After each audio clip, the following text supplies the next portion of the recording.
Now, both of you guys have some clout, obviously. Why is it sometimes, I suppose it's all subjective when you watch a picture, but you'll see critics, like you fellows, see the same picture and come to exactly a 180-degree turn.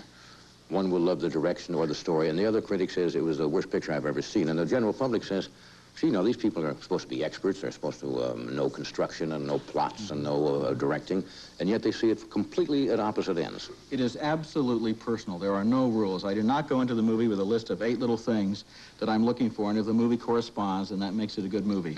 The lights go down, the movie starts, I look at it, I feel what happens, and then after the movie is over, I report about what happened to me, and it may be that because Gene has a different background, different opinions, a different starting place, any two people can disagree. And that's, I think, what's interesting about our show is there's not just one guy, you know, saying this is the line that you have to follow.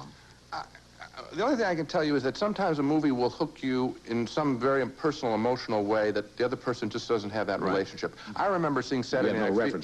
Saturday Night Fever in 1977, December of 77. I ended up seeing that picture 10 times. That picture spoke to me, I felt personally.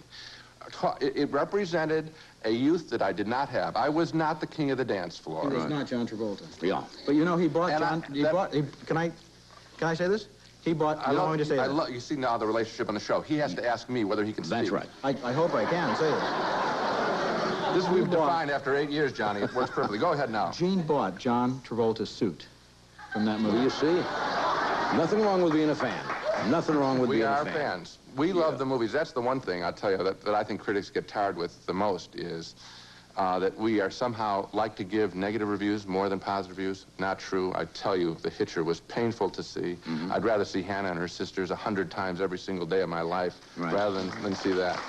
We love the movies. We go to them. We think we love the movies more than the people who make them. Yeah. You made some very cogent comments at the Show West convention about what theater owners could do and what patrons did not like.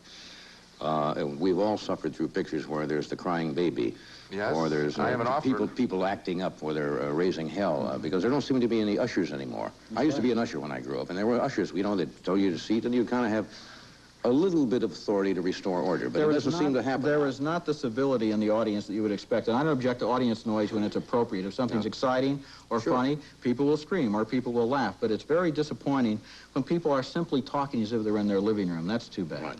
I have a standing offer in the Tribune of $10 to any usher who will throw out a crying baby and the parent or guardian. I've had to pay off twice in 16 years. Yeah, I guess they're reluctant to do it. The other thing is, I worked one day as an usher, and I thought I would try it, and, you know, I was afraid, in the dark, look, they're getting paid minimum wage, you know?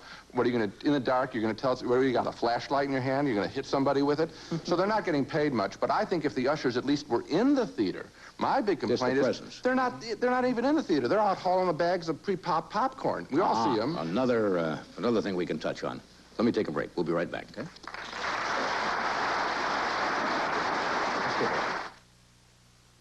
Okay, we are back. Okay.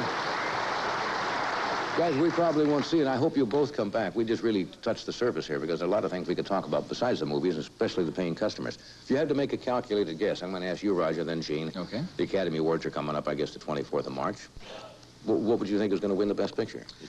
My prediction, Out of Africa. Out of Africa? For Best Picture, yeah. Okay. Wouldn't be my choice. Wouldn't be your choice, but that's your prediction. Yeah. I am really torn here. This is going to be very close voting. I'm going to say it will be The Color Purple. That would be my choice. Roger made an interesting comment. He said that would be my choice. Yeah, that's right, yeah. Interesting. And the audience seemed to go And I'll tell you, Prizzi's Honor is not out of it. It's going to be a three-way race. Ah, interesting. Because it was a beautiful film and directed by one of the most popular men in Hollywood. Father Guido, what would you say might win? I'm kind of torn between Color Purple and Out of Africa. Good, good. That's right between the two guys. That's the way to play it, Father. Good thing.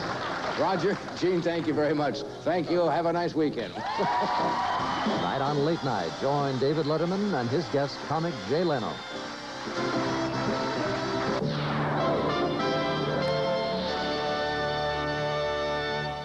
Experience